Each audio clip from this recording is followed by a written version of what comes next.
మన దేశంలో క్రికెట్కు ఉన్న క్రేజ్ అంతా ఇంత కాదు. కోట్లాది మంది చిన్నారులు క్రికెట్ ఆడుతూ ఉంటారు. అయితే వారిలో కొందరు మాత్రమే ఒక స్థాయికి ఆడుతూ ఉంటారు. అందులోనూ జాతీయ జట్టుకు ఆడాలని చెప్పి ప్రతి ఒక్కరూ ఎన్నో కలలు కంటూ ఉంటారు. ఎంత ప్రతిభ ఉన్నా కానీ ఎంతో కొంత అదృష్టం కూడా కలిసి రావాలి. అలాంటప్పుడు మాత్రమే టీమిండియా సీనియర్ జట్టులో చోటు దక్కించుకోగలం.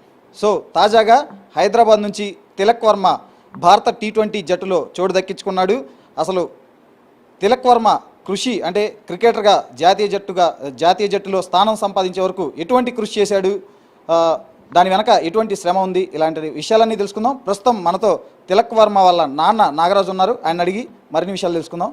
Sir, first of all congratulation sir, మీ అబ్బాయి టీమిండియాకి సెలెక్ట్ అయ్యాడు. Thank you so much. అది అతి చిన్న వయసులోనే. ఎలా ఫీల్ అవుతున్నారు, ఎలా సెలబ్రేట్ చేసుకుంటున్నారు?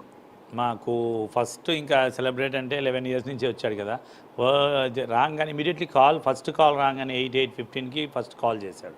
కాల్ చేయగానే ఇంకా మాకు ఈ చిన్నతనంలోనే వచ్చింది, ఈ ఏజ్లో వచ్చింది అనగానే మాకు ఇంకా గూస్ బాంబ్స్ ప్లస్ కళ్ళంట నీళ్ళు అంతా ఇట్లా వచ్చేసాయి అనమాట. ఇక కొంతసేపు ఒక 2-3 మినిట్స్ అయోమయం అయిపోయాం. ఇంకా అట్లా అని చెప్పేసి ఇంకా మా మిస్సెస్తో ఇట్లా కాల్ చేశాడు ఇది అది అని. ఇంకా తర్వాత సరే మనకు కొన్ని యూట్యూబ్లో ఇందులో ఫేక్స్ కూడా వస్తాయి కదా, అదేమో అనుకోని డౌట్ వచ్చే తర్వాత టీవీ చూడంగానే స్క్రోలింగ్ కింద వచ్చాగానే ఫుల్ హ్యాపీ, ఇంకా రిలేషన్స్ కానీ ఫ్రెండ్స్ కానీ ఇట్లా వచ్చాడని వాళ్ళు ఫోన్లు చేస్తాము, టీవీ చూస్తాము, ఫోన్ చేస్తాము, చాలా హ్యాపీగా ఉంది. ఇంకా అంతకంతా మనకు పిల్లలు ఇండియా జెర్సీ వేసుకుంటారంటే నాటే జోక్. బాగానే అప్పటికి ఇంకా మాకు సంతోషం, నిద్రలో కూడా అంత సంతోషంగా ఉంది, నిద్రపోయినా సరే. ఇంకా అంతకంటే ఇంకేం చెప్తాం మరి, పిల్లల గురించి అంత లెవెల్కి వెళ్ళారంటే. సార్, అసలు మీకు తెలిసిన క్షణాన అంటే ఆ మూమెంట్ని ఎలా ఫీల్ అయ్యారు? జనరల్గా ఏ పిల్లగాడికైనా అలాగే వాళ్ళ తల్లిదండ్రులకైనా, అంటే ప్రతి పిల్లగాడు కలగంటాడు, క్రికెట్ ఆడే ప్రతి పిల్లగాడు నేను ఏదో ఒక రోజు ఇండియాకి ఆడాలి అని చెప్పి. అలాగే తల్లిదండ్రులు పిల్లల కంటే కూడా ఇంకా ఎక్కువ కలగంటారు, ఎందుకంటే మా అబ్బాయిని ఈ స్థాయిలో చూడాలి, ఆ స్థాయిలో చూడాలి అని చెప్పి. సో ఆ మూమెంట్ని మీరు ఎలా సెలబ్రేట్ చేసుకున్నారు? అంటే అసలు అప్పుడు ఏమనిపించింది, మీ భావోద్వేగాలు ఎలా ఉన్నాయి ఆ టైంలో? మాకంటే అంటే మేము మిడిల్ క్లాస్ ఫ్యామిలీ, ఇంత లెవెల్కి వెళ్తాడంటే అది చాలా లక్ అనుకోవాలంతే, అది దేవుడు దయ అంతే, అది ఇంకా భగవంతుడు చేశాడు అనుకోవాలి. ప్లస్ కోచ్ సలాం భయ్యాస్ ఉన్నాడు, సలాం భయ్యాస్ కూడా ఆయన కూడా కోచ్ చాలా సపోర్ట్ చేశాడు, చాలా సపోర్ట్. ఈ 11 ఇయర్స్ ఉన్నప్పుడు ఆయన ఎంటర్ అయ్యారు క్రికెట్లో. స్టార్టింగ్ ఏమైందంటే ఈ క్రికెట్లోని ఎంటర్ అయ్యే ముందే నాకు మెయిన్ ఏంటంటే మెడిసిన్ చేయాలని ఉండేది పిల్లలకి. మేము ఇంకా మా మిస్సెస్ అన్నారు, మనం మెడిసిన్ చేసేంత స్థాత మనకు లేదు అని అంటే, మనం అట్లా ఎందుకు అనుకుంటాం, ఏదైనా సరే ఒక లెవెల్లో ఫ్రీ సీట్ కూడా వస్తుంది కదా, చెయ్యాలి. ఎందుకంటే ఒక ప్రాణం పోసినట్టు అవుతుంది, డాక్టర్ అంటే ప్రాణం పోస్తాడు అందరికీ, అదొకటి మంచిది కదా అనుకునేవాళ్ళు. అనుకుంటే అట్లా చెయ్యాలా వద్దని ఇంకా పిల్లలిద్దరూ డిసైడ్ చేశాడు. పెద్ద ఆయన బ్యాడ్మింటన్ అన్నాడు, చిన్న ఆయన క్రికెట్ అన్నాడు, స్కూల్లో కూడా చిల్డ్రన్స్ కూడా ఇలా బాగా ఆడతాడు అంకుల్ ఇది అది అని అన్నారు. అంటే ఇంకా మేము ఇమీడియట్లీ నేను సరే ఆడతారా ఇది అది నేను ఇంకా కొంచెం ఆలోచించాం. పిల్లలు ఏంటంటే ఆడపిల్లలంటే పర్వాలేదు కానీ మగపిల్లలు అంటే ఒక లైఫ్ సెటిల్ అవ్వాలి, లేదా చాలా ప్రాబ్లం అవుతుంది, స్టడీస్ ప్రాబ్లము ఇది అది అన్నాను. స్టడీస్ ప్రాబ్లం ఏమనుకో డాడీ, అందుకు అనుకుంటావు నువ్వు ఒక మెడిసిన్ డాక్టర్, నువ్వు అనుకుంటున్నావు కదా డాక్టర్ అని చెప్పేసి. డాక్టర్ అయితే మనం ఓన్లీ మన తెలంగాణ, కాకపోతే కొంచెం ఎక్కువ లెవెల్కి వెళ్తే తెలంగాణకు పరిచయం అవుతాడు, కానీ ఇంకా కొంచెం ఉండంటే మన హైదరాబాదు లోకల్లో అట్లా తెలుసు. అదే నేను స్పోర్ట్స్లో వెళ్ళామనుకో అన్నా, నేను ప్రపంచానికే పరిచయం చేస్తాను డాడీ, ఎందుకు వరి అవుతావు, మనకు అంత లేదు కదా అంటే, ఏం కాదు డాడీ నువ్వు ఎంత అంటే అంత పెట్టు, కొంచెం అన్నా సరే చేద్దాము అన్నాడు. అది ఇక అదే ధైర్యంతో ఆ మాట అనే వరకు అది డైమండ్ వర్డ్ అయిపోయింది.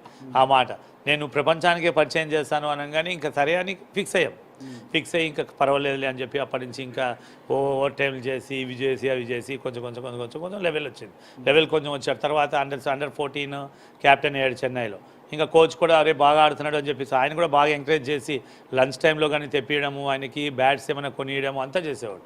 బాగా 99% బాగా హెల్ప్ చేశాడు కోచ్. చేయడం వల్ల ఇంకా కొంచెం ఆ తర్వాత ఇమీడియట్గా అండర్ 16 ఆడాడు, అండర్ 14 క్యాప్టెన్ అయ్యాడు. తర్వాత ఇంకా కొంచెం స్టెప్ బై స్టెప్ వెళ్తే మాకు కూడా కొంచెం ధైర్యం వచ్చేసింది. ధైర్యం వచ్చి సరే 19 ఇండియా అండర్ 19 ఆడాడు, వరల్డ్ కప్ ఏషియా కప్ ఆడితే ఏషియా కప్ గెలిచాడు, అండర్ 19 రన్నర్స్. సరే ఇంకా అది వచ్చాడు కదా అని ఇంకా మాకు ఇంకా చాలా హ్యాపీ, ఇంకా చాలా సంతోషమైంది. అట్లా మెల్లగా ఇంకా తర్వాత ఒక 1 ఇయర్ 1.5 ఇయర్ తర్వాత ఐపీఎల్ వచ్చి ఇంకా సంతోషం. ఐపీఎల్ వచ్చింది. అప్పుడు ఐపీఎల్ కొంచెం వచ్చాయి కానీ మాకు అమౌంట్ విషయంలో కొంచెం ధైర్యం వచ్చింది. ఫైనాన్స్ విషయంలో కొంచెం అమౌంట్ వచ్చింది కదా అని చెప్పి ధైర్యం. అప్పటికే మాకు కొంచెం ఈ ఫైనాన్స్ విషయంలో ఇటు అటు ఒడిదుడుకులు అవి ఉన్నాయి. ఇక వచ్చింది అంటూ కొంచెం చేసాము, అది చేసాం. నెక్స్ట్ మళ్ళీ ఆ ఐపీఎల్ అయిన తర్వాత ఐపీఎల్ పెద్ద గోల్ అనుకున్నాం, పెద్ద గోల్ కదా ఈ ఇండియా జెర్సీ సరే అనుకున్నాం. కానీ ఇమీడియట్గా ఇండియా జెర్సీ వేసుకుంటున్నాడు అంటే, వెస్టిండీస్లో సెలెక్ట్ అంటే ఇంకా అంతకంటే సంతోషం ఏముంటుంది. మన పిల్లలు కొంచెం ఒక లెవెల్కి వచ్చారంటేనే సంతోషం. ఇప్పుడు ఇంత సంతోషం పట్టలేక ఇప్పటికీ ఆనందమే. ఎవరైనా ఫోన్ చేసినా ఏమైనా చేసినా ఇట్లా బయటికి వెళ్ళినా ఫ్రెండ్స్లో, అంతకుముందేమో నాగరాజ్ అనేవారు, ఇప్పుడు తిలక్ వాళ్ళ డాడీ అంటున్నారు అందరు. సార్ జనరల్గా క్రికెట్ పరంగా చూసుకుంటే స్టేట్ లెవెల్లో కానీ, డిస్టిక్ లెవెల్లో కానీ, అలాగే రంజీ స్థాయి లెవెల్లో కానీ, ఇండియా మొత్తంగా చూసుకుంటే దాదాపు లక్షల మంది క్రికెట్ ఆడుతూ ఉంటారు. ప్రతి ఒక్కళ్ళు ఇండియాకి ఆడాలని కోరుకుంటూ ఉంటారు. జనరల్గా మీ అబ్బాయి సామర్థ్యం మీద మీకు ఎటువంటి నమ్మకం ఉండేది?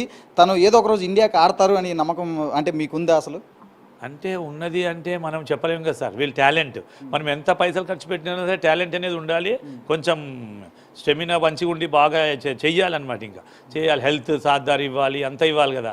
సరే చేద్దాము అని చెప్పేసి మాకైతే ఉంది, అయితే బాగున్నది అని. అంటే మా కోచ్ ఏంటంటే కంపల్సరీ అవుతాడు, నేను ఎట్లయినా సరే ఇండియా జెర్సీ వేపిస్తా అనేవాడు ఒక ధైర్యం. ఏదినా ఏపీయకపోయినా ఒక మాట అన్నాడు కదా అంటే ఆ ధైర్యం అయితే వచ్చింది.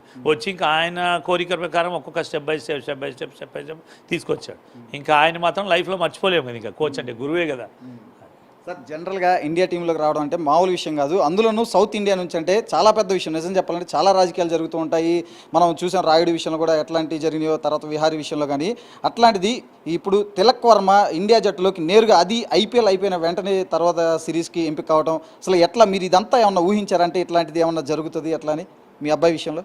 మా అబ్బాయి విషయంలో రాజకీయం అంటే అంత మాకేం తెలియలేదు సార్, అంతా అనిపించలేదు కదా. మేము స్ట్రగుల్ పడ్డాం 5 years కానీ, అమౌంట్ అది ఫైనాన్స్ విషయంలోని దీని విషయం. రాజకీయంలో మాత్రం మాకైతే ఏమనిపించలేదు అసలు. ఇలా రావాలి దాన్ని అంతా కోచే చూసుకునేవాడు కదా, ఇది రావాలి అది రావాలి అనేది లేదు. రాజకీయంలో అయితే ఇంత ఎంటర్ కాలేదు, వాళ్ళు కూడా పొలిటికల్ లెవెల్లో కూడా ఏం తీసుకురాలేదు అసలు, ఇది అది అని ఏమనలేదు. పొలిటికల్ అయితే ప్రెజర్ ఏం రాలేదు మాకు, ఇది చెయ్యాలి రికమెండేషన్లు అని అవి ఏమీ లేవు. డైరెక్ట్ అయితే ఈ టాలెంట్ బట్టే వచ్చాడు. ఇంకా ప్రతి దాంట్లోని ఇప్పుడు 12 అని చేశాడు.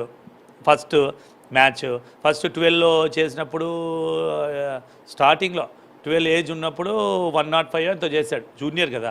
105 చేసినప్పుడు అప్పుడు అన్నాడు అనమాట, డాడీ నేను 12 చేశాను, 105 చేశాను డాడీ, ఫోటో తీసుకెళ్ళి ఒక 200 డాడీ నాకు, నేను ఫోటో వేస్తాను పేపర్లో అని. అంతా తిరిగాడు.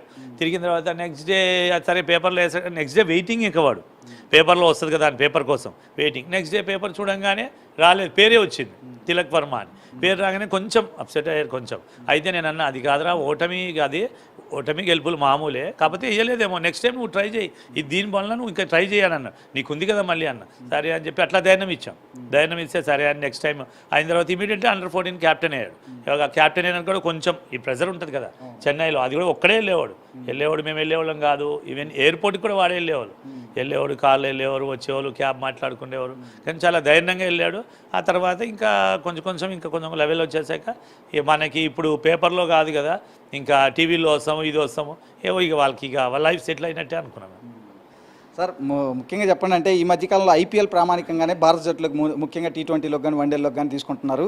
ఇప్పుడు రీసెంట్గా చూసుకుంటే ఐపీఎల్ 2023లో కూడా తిలక్ వర్మ ముంబై తరఫున ఒక టాప్ స్కోరర్లో ఒకటిగా ఉన్నాడు, 300 పైగా రన్స్ చేశారు.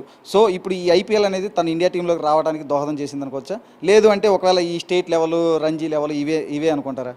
కానీ ఐపీఎల్ చాలా హెల్ప్ చేసింది ఫైనాన్స్ పరంగా ఏంటి, దేని విషయంలో ఏంటి. ఇంకా ఇప్పుడు రంజీ ట్రోఫీ ఆడాడు, అన్నీ ఇదే రంజీ ట్రోఫీ ఆడాడు, ఇప్పుడు జోనల్స్ ఆడుతున్నాడు, సౌత్ జోనల్స్, ఇందులో కూడా ఫైనల్స్కి వచ్చారు, ఆడుతున్నాడు. ఐపీఎల్ మాత్రం చాలా హెల్ప్ చేసింది, ఎందుకంటే మాకు ఫైనాన్షియల్గా సపోర్టింగ్ బాగుంది కదా. అప్పటికే కొంచెం అది ఉండేది, బర్డెన్స్ ఇది ఉండేది కదా. ఫస్ట్ ఐపీఎల్ బాగా సపోర్ట్ చేసింది. ఇప్పుడు నెక్స్ట్ ఐపీఎల్ ఉంది కదా, నెక్స్ట్ ఐపీఎల్ది అమౌంట్ అంతా ఒకటి మేము ప్రోగ్రామ్ పెట్టుకున్నాము. అంటే ఈ స్టేడియంలో అంటే మాకు కొంచెం భక్తి ఎక్కువ ప్రోగ్రామ్ పెట్టుకున్నాము. ఆ స్టేడియంలోని BHS స్టేడియంలోని ఒక శివపాళ్ళ కళ్యాణం చేయాలి అని. దానికి ఇప్పుడు వచ్చిన అమౌంట్ అంతా 1 crore అయినా పర్లేదు కానీ పెట్టుకుందామని నవంబర్లో డిసైడ్ అయ్యాం. అంటే ఇంకెక్కడ పబ్లిసిటీ చేయాలి అని శివపాళ్ళ కళ్యాణము ప్లస్ రుద్రాభిషేకం చేయాలని డిసైడ్ అయ్యాం. సార్ ఈ ఐపీఎల్లో మీ అబ్బాయి కొన్ని అద్భుతమైన నాక్స్ ఆడాడు. ముఖ్యంగా చెప్పాలంటే బెంగళూరు మీద కూడా కీలకమైన వికెట్లన్నీ పడిపోయిన టైంలో కూడా తను ఒక్కడే దాదాపు 40 బంతుల్లో 90 runs దాకా కూడా చేశాడు. అంటే ఏం చెప్తారంటే తన సామర్థ్యం మీద కానీ, తన బ్యాటింగ్ దీని మీద కానీ, అంటే ఎంత ఒత్తిడిలో కూడా? అంటే ఆయన 4th డౌన్ 5th డౌన్ వస్తున్నాడు, ఫస్ట్ నుంచి 2nd డౌన్ వచ్చినా ఆడుతున్నాడు. ఈక్వల్ టు అంటే అందరు అనేవారు యువరాజ్ సింగ్ అని అది అని. ఆయన టాలెంట్ ఇప్పుడు ఆయన చూపించుకుంటున్నాడు. మాకు కూడా ఉంటుంది కదా కొంచెము, ఆడితే బాగుంటుంది అని మనకి ఉంటుంది, ఆడితే బాగుంటుంది అని ఆడు అనేవాళ్ళం. మాకు అంతా క్రికెట్ మీద దాని మీద స్పోర్ట్స్ మీద వారికి ఇట్లా సలహాలు ఇచ్చేవాళ్ళం కాదు. ఇట్లా ఆడాలి అట్లా ఆడాలి మనకి తెలియదు కదా, నీ టాలెంట్ నువ్వు చూపి, కోచ్ చెప్పినట్టు నువ్వు ఎట్లా ఆడాలి అట్లా ఆడాలి అన్నాం అనేవాళ్ళం. ఇంకా దానివల్ల ఇంకా ఫస్ట్ బెంగళూరులో ఆడినప్పుడు ఇంక అందరూ టాప్ ఆర్డర్స్ కూడా కొంచెం డౌన్ అయిపోయాడు. వీడు వచ్చాడు 84 85 చేశాడు, సంథింగ్ 84 85 చేశాడు, 89 దాకా చేశాడు. ఇంకా మనం ఇంకా సంతోషం ఆపలేకపోయాం. తర్వాత నెక్స్ట్ కూడా ఇట్లా మెల్లమెల్లగా అంటే టాప్ ఆర్డర్స్ ఏంటి, జూనియర్స్ ఏంటి, ఎవరన్నా అయితేనే ఉంటుందో వస్తూనే ఉంటుంది. ఒకసారి ఆడతారు, ఒకసారి వీళ్ళు లక్కీ ఏంటంటే మంచిగా ఆడాడు. అప్పుడంటే పిచ్ బాగుందో సహకరించాడో బాగా ఆడాడు, అది సంతోషం. సార్ అసలు మీ అబ్బాయిలో అంటే క్రికెట్ టాలెంట్ని మీరు ఏ వయసులో గుర్తించారు, ఆ తర్వాత మీరు ఏ విధంగా తిలక్ వర్మని ఎంకరేజ్ చేశారు? అంటే గుర్తిస్తామంటే వాళ్ళే, ఇంకా మనము గుర్తిస్తామేముంది, స్కూల్స్లో అక్కడ చిన్నగా 11 ఇయర్స్ ఉన్నప్పుడు 6th క్లాస్లో కొంచెం ఆడేవాడు. ఆడి నేను చెప్పాను కదా ఇట్లా అని, ఆడతాం డాడీ, నేను మెడిసిన్ వద్దు డాడీ, ఇట్లా ఆడతాము అట్లా అని చెప్పాడు కదా. ఇంకా దాని విషయంలోనే ఇంకా మెల్లమెల్లగా వాడే ఒక్క స్టెప్ ఆడి అన్నేమో బ్యాడ్మింటన్ ఆడతాడు, నేనేమో క్రికెట్ ఆడతానంటే సరే మీ ఇష్టం రా, స్టడీస్ మాత్రం డిస్టర్బ్ అవ్వద్దు, ఎందుకంటే మన మగపిల్లలు కదా, ఒక లైఫ్ అనేది సెటిల్ అవ్వాలి, బేస్ ఉంటుంది కదా అంటే ఇక సరే డాడీ అని చెప్పేసి అన్నారు. ఇక అది గాడ్ గిఫ్ట్ అనుకోవాలో ఏమనుకోవాలో అట్లా మెల్లగా ఒకటి పైకి వచ్చారు. సార్ ఇప్పుడు మరి తిలక్ వర్మ కంటే ఇప్పుడు ఈ పొజిషన్లో చూశారు అంటే ఇంకా రేపు ఎటువంటి పొజిషన్లో మీరు తిలక్ వర్మను చూడాలనుకుంటున్నారు, ఏంటి అసలు అల్టిమేట్ అంటే తల్లిదండ్రులుగా మీరు ఏం కోరుకుంటున్నారు తిలక్ వర్మ నుంచి? ఇంకా కోరుకునేది సార్ ఫైనల్ స్టెప్ అంటే ఇంకా టెస్ట్ మ్యాచ్, వన్డే ఆడాలి. ఇప్పుడైతే వచ్చాడు, ఫస్ట్ జెర్సీ వేసుకుంటున్నాడు, 2020 ఫస్ట్ జెర్సీ వేసుకున్నాడు. ఇంకా అది ఫస్ట్ టైం మేము చూస్తున్నామంటే మాకు కూడా ఇక కళ్ళంటే నీళ్ళు వచ్చేస్తాయి, ఆనంద బాష్పాలే. ఫస్ట్ న్యూస్ రాగానే మాకు అట్లా వచ్చింది. ఇంకా దానివల్ల ఇక రెండే ఉన్నది కదా, ఇంకా ఇంకేముంటుంది. కాకపోతే లాస్ట్ ఫైనల్ ఏదంటే ఆయనది ఏంటంటే వరల్డ్ కప్ తేవాలి, నేను ఆడాలి, నా పీరియడ్లో వరల్డ్ కప్ రావాలి నేను ప్లేయర్గా ఉన్నప్పుడు అని అది ఫస్ట్ నుంచి అట్లా మనసులో పెట్టేసుకున్నాడు. కాబట్టి ఇప్పటి వరకు స్టెప్ బై స్టెప్ అన్నీ వచ్చాడు కదా. ఇప్పుడు IPL అయిపోయింది, Under-19 world cup, Asia cup ఆడాడు, లైన్గా వచ్చాడు. ఇప్పుడు మళ్ళీ ఇది జరిగింది. నెక్స్ట్ ఇంకా దేవుడి దయ వలన అది కూడా వరల్డ్ కప్ కూడా ఆయన నెరవేరితే ఇంకా అంతకంటే ఇంకా హ్యాపీ లేదు మాకు. సార్ తిలక్ వర్మని చూస్తే చాలా హై లెవెల్ కాన్ఫిడెన్స్లో కనిపిస్తూ ఉంటాడు, ఎందుకంటే మనం IPLలో చూసాము, దానికి తగ్గట్లు వండర్ఫుల్ నాక్స్ ఆడారు కూడా. అసలు ఏంటి అంత కాన్ఫిడెన్స్ లెవెల్స్, ఏంటి తనకు అంత ధైర్యం కానీ? ఎందుకంటే చూసాం IPLలో వరల్డ్ క్లాస్ బౌలర్లనే చితక్ కొట్టిన పరిస్థితి ఉంది మనం చూసాం. ఇంకా అంటే ఆయన టాలెంట్ మరి ప్రతి బాలు కొడుతుంటాడు కదా, ప్రతి బాలు డిఫెన్స్ ఆడకుండా 2020 మొన్న ఇందులో కూడా జోనల్స్లో కూడా దులీప్ ట్రోఫీలో కూడా అట్లనే ఆడాడు, 2020 ఆడినట్టే ఆడుతున్నాడు. సరే ఇక వాళ్ళ టాలెంట్ వాళ్ళు మనం ఆపొద్దు కదా, వాళ్ళ టాలెంట్. యువరాజ్ ఉన్నాడు, ఒకప్పుడు యువరాజ్ కూడా కదా ఒక్క ఓవర్లోనే 6 సిక్సర్లు కొట్టాడు అట్లా ముంబైలో ఆడినప్పుడు. అట్లా ఈయనకు కూడా ఇంకేంటంటే ఏ బాల్ అన్నా కొట్టాలి అని, ఇంకా లక్ అంతే, ఇంకా ఏ బాల్లో అన్నా కొట్టాలని చెప్పేసి. అశ్విన్ బౌలింగ్లో కొడుతున్నాడు, చహాల్ బౌలింగ్లో, అందరు హర్షదీప్ బౌలింగ్లో, అందరిలో ఏవాడు ఇంకా లక్ అనుకోవాలి, అది అంతే, గాడ్ గిఫ్ట్ కొడుతున్నాడు. కానీ కొంచెం అలసట లేకుండా ఆడుతున్నాడు సీనియర్ ప్లేయర్ లాగా. అందరు అనడం కూడా అదే అంటున్నారు, టీవీ న్యూస్ ఏంటి, పేపర్స్ ఏంటి, సీనియర్ ప్లేయర్ లాగా ఆడుతున్నాడు. ఇంకా వాళ్ళ ఏమైనా టాలెంట్ అట్లా ఉంది. ఒకప్పుడు టెండూల్కర్ కూడా అంతే కదా ఆడాడు, అట్లనే అనుకోవచ్చు మరి. సార్ ఇప్పుడు మీరు అన్నట్లు కూడా ఇప్పటికే ప్రపంచం కూడా ముఖ్యంగా మన ఇండియాలో కూడా చాలామంది కీర్తిస్తున్నారు భావి యువరాజ్ సింగ్ అని చెప్పి. ఎలా ఫీల్ అవుతున్నారు అంటే మిడిల్ ఆర్డర్లో యువరాజ్ తరహా ఆట తీరుని కనబరుస్తున్నాడు తిలక్ వర్మ అని? అంటే ఈయన అస్సలు ఫ్యాన్ అంటే ఫస్ట్ నుంచి సురేష్ రైనా.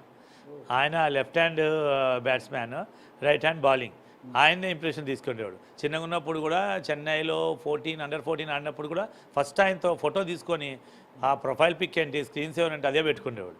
ఇప్పటికి కూడా సురేష్ రైనా అంటే చాలా. కాకపోతే అందరూ అనడం ఏంటంటే ఈ టీవీ న్యూస్ వాళ్ళు అందరూ ఫ్రెండ్ సర్కిల్లో యువరాజ్ లాగా ఆడుతున్నాడు అంటున్నారు. కరెక్టే, ఎవరి టాలెంట్ వాళ్ళది కదా, మనం ఒకళ్ళ మీద ఇంప్రెషన్ తీసుకోవద్దు కదా, ఎవరి టాలెంట్ వాళ్ళది. ఇప్పుడు యువరాజ్తో ఆడుతున్నాడు అంటే సరే యువరాజ్ దగ్గర ఆడాలని అనుకుంటాం అంతే, దాని తప్పే ఉంటుంది. సార్ చివరిగా చెప్పండి, అంటే ఈ న్యూస్ అంటే తను ఇండియా టీంలోకి సెలెక్ట్ అయ్యానని మీకు చెప్పే ముందే తనకు తెలుసు కదా ఎలాగూ, అంటే తను ఎలా రియాక్ట్ అయ్యాడు, అంటే తను ఎలా ఫీల్ అయ్యాడు అంటే ఈ హ్యాపీనెస్ని? హ్యాపీనెస్ అంటే ఆయనకన్నా మాకు హ్యాపీ ఎక్కువ. ఎందుకంటే చిల్డ్రన్స్ ఇంత పెద్దగా అయ్యారంటే ఒక న్యూస్ ఇట్లా వచ్చిందంటే మనం ఆయన సంతోషము ఇంట్లో వచ్చిన తర్వాత ఈ న్యూస్ వచ్చింది కదా వాట్సాప్ కాల్ చేశాడు. ఆయన సంతోషం చూస్తే అది ₹1 కోటి నుండి 10 కోట్లు ఇచ్చిన సరే అది కొనలేం. మన చిల్డ్రన్స్ మన ఆ లెవెల్కి వెళ్తే ఎంత పైసా సంపాదించినా ఎంత సంపాదించినా అంటే ప్రపంచంకంతా పరిచయం చేశాడు కదా, ఇంకా అంతకంటే సంతోషం ఏముంది. మేము ఆయన చూస్తేనే మాకే హ్యాపీనెస్ అనిపించింది వాట్సాప్ కాల్ చేస్తే. Thank you sir. ఇది తిలక్ వర్మ తండ్రి చెప్తుంది. అయితే కొడుకుని కన్నప్పుడు కాదు, ఆ కొడుకు ఒక ఉన్నత స్థాయికి వెళ్ళినప్పుడు తండ్రికి ఉండే పుత్రోత్సాహాన్ని మనం ఒకసారి ఇప్పుడు కల్లారా నాగరాజు గారి కళ్ళల్లో కూడా ప్రత్యక్షంగా చూసాము. తన కొడుకు రాబోయే రోజుల్లో టీమిండియాకి వన్డే జట్టుకి అలాగే టెస్ట్ జట్టుకు కూడా ప్రాతినిధ్యం వహించాలని చెప్పి కూడా ఆయన కోరుకుంటున్నారు. మనందరం కూడా కోరుకుందాం. ఒక తెలుగు క్రికెటర్ ఖచ్చితంగా అంబటి రాయుడు తరువాత మరో తెలుగు క్రికెటర్ జాతీయ స్థాయిలో అంతర్జాతీయ స్థాయిలో ఉన్నతంగా రాణించాలి. ఈ స్థిరంగా భారతీయ జాతీయ జట్టులో ఒక సుస్థిరమైన స్థానం అలాగే పొందాలి అని చెప్పి కూడా మనస్ఫూర్తిగా మనం కూడా కోరుకుందాం.